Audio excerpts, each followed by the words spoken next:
ഇന്ന് നമ്മുടെ ചെറുതിൻ്റെ എൻഗേജ്മെൻ്റ് ആണ് കേട്ടോ. ഞങ്ങൾ ഫ്രണ്ട്സ് എല്ലാവരും കൂടിയിട്ട് അതിന് പോവാണ്. ചക്ക, ജോമി, ശ്രുതി, ഫ്രെഡി, ഞങ്ങളെല്ലാവരും കൂടിയാണ് പോണത്. പിന്നെ ഞാനും ശ്രുതിയും ഡാൻസ് കളിക്കുന്നതുകൊണ്ട് കാറിലിരുന്ന് വരെ പ്രാക്ടീസ് ആയിരുന്നു. ആസ് യൂഷ്വൽ തലേ ദിവസം കൊണ്ട് തട്ടിക്കൂട്ടിയതാണ്. അങ്ങനെ ഞങ്ങൾ മെല്ലെ അവിടെ എത്തി. അപ്പോൾ ഞങ്ങളെ കണ്ടുള്ള എക്സൈറ്റ്മെൻ്റ് ആണ് ചെറുതിന്. പിന്നെ കുറേ കഴിഞ്ഞപ്പോൾ വിരുന്നുകാരും വീട്ടുകാരും എല്ലാവരും വന്നു. അത് കഴിഞ്ഞപ്പോഴേക്കും ഞങ്ങൾക്ക് ബോറടിക്കാൻ തുടങ്ങി. അപ്പോഴത്തേനും മെല്ലെ മെല്ലെ ചെക്കനും ചെറുതും കൂടി സ്റ്റേജിൽ കയറിയിട്ടുണ്ട്. പിന്നെ തൊഴുകണോ വേണ്ട എന്തപ്പം ചെയ്യേണ്ടതെന്ന് അറിയാണ്ട് അങ്ങോട്ടും ഇങ്ങോട്ടും പറഞ്ഞ് പിന്നെ രണ്ടുപേരും തൊഴുതു. പിന്നെ ഫുള്ള് തൊഴുകലായിരുന്നു. അങ്ങനെ തൊഴുകണോ ഇങ്ങനെ തൊഴുകണോ എങ്ങനെ തൊഴുകണോ എന്ന് അറിയാണ്ട് അവർ രണ്ട് മൂന്ന് പ്രാവശ്യം തൊഴുതു. അത് കഴിഞ്ഞപ്പോഴേക്കും പിന്നെ ഫോട്ടോ എടുക്കാണ്ട് എന്ത് ഫംഗ്ഷൻ. അപ്പം നല്ലൊരു ബാക്ക്ഗ്രൗണ്ട് കിട്ടിയപ്പോൾ ഞങ്ങളെല്ലാവരും ഞങ്ങളുടെ ഫോട്ടോ എടുപ്പിലേക്കവിടെ കടന്നു. അത് കഴിഞ്ഞപ്പോഴേക്കും മെല്ലെ മെല്ലെ ഓരോ ചടങ്ങുകളായിട്ട് തുടങ്ങിയിട്ടുണ്ടായിരുന്നു കേട്ടോ. ആദ്യം ചെറുതിൻ്റെ നാത്തൂൻ ചെറുതിന് പൂവ് വെച്ച് കൊടുത്തു. പിന്നെ അത് കഴിഞ്ഞപ്പോൾ റിങ് എക്സ്ചേഞ്ച് ഉണ്ടായിരുന്നു. അങ്ങനെ അവർ രണ്ടുപേരും അങ്ങോട്ടും ഇങ്ങോട്ടും റിങ് എല്ലാം എക്സ്ചേഞ്ച് ചെയ്തു.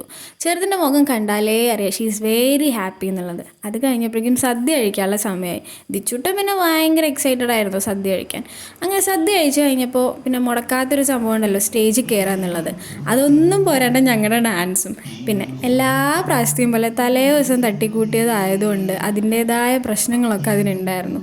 അതും പോരാണ്ട് കളിച്ചുകൊണ്ടിരിക്കുന്നതിൻ്റെ ഇടയിൽ പാട്ട് നിന്ന് പോയി. എന്ത് ചെയ്യാൻ പറ്റും? പാട്ട് നിന്ന് പോയി ഒന്നും ചെയ്യാൻ പറ്റില്ല. ഞാൻ ഒന്നും അറിയാത്ത പോലെ എക്സ്ക്യൂസ് മീ എന്ന് പറഞ്ഞിട്ട് ഞാൻ നൈസായിട്ട് അവിടുന്ന് ഇറങ്ങിപ്പോയി. പാട്ടെല്ലാം വെച്ച് കയറി വന്നു. എന്നിട്ടെന്താ, നമ്മൾ വിട്ടുകൊടുക്കാൻ പറ്റില്ലല്ലോ. പ്രാക്ടീസ് ചെയ്തതല്ലേ, പിന്നെയും കളിക്കാൻ തുടങ്ങി. അങ്ങനെ ഞങ്ങൾ കളിക്കാൻ തുടങ്ങിയപ്പോൾ ലാസ്റ്റിക്ക് പിന്നെ ചെറുതും കൂടിയിട്ടോ ഡാൻസ് കളിക്കാൻ. ചെറുതും വന്ന് 2 സ്റ്റെപ്പൊക്കെ ഇട്ട് അങ്ങനെ ഡാൻസും കഴിഞ്ഞു എല്ലാം കഴിഞ്ഞു. ഞങ്ങൾ ചെറുതിനോടും ചേട്ടനോടും ബായ് പറഞ്ഞ് ഇറങ്ങി. പിന്നെ ഞങ്ങൾ നേരെ പോയത് ജോമിയുടെ വീട്ടിലേക്കാണ്. ജോമിയുടെ വീട്ടിൽ പോയിട്ട് പിന്നെ കുറച്ച് നേരം വർത്താനമൊക്കെ പറഞ്ഞിരുന്ന് ജോമിയോടും ബായ് എന്ന് പറഞ്ഞ് ഞങ്ങൾ അവിടെ നിന്ന് തിരിച്ചു. അപ്പം ശരി, ടാറ്റാ.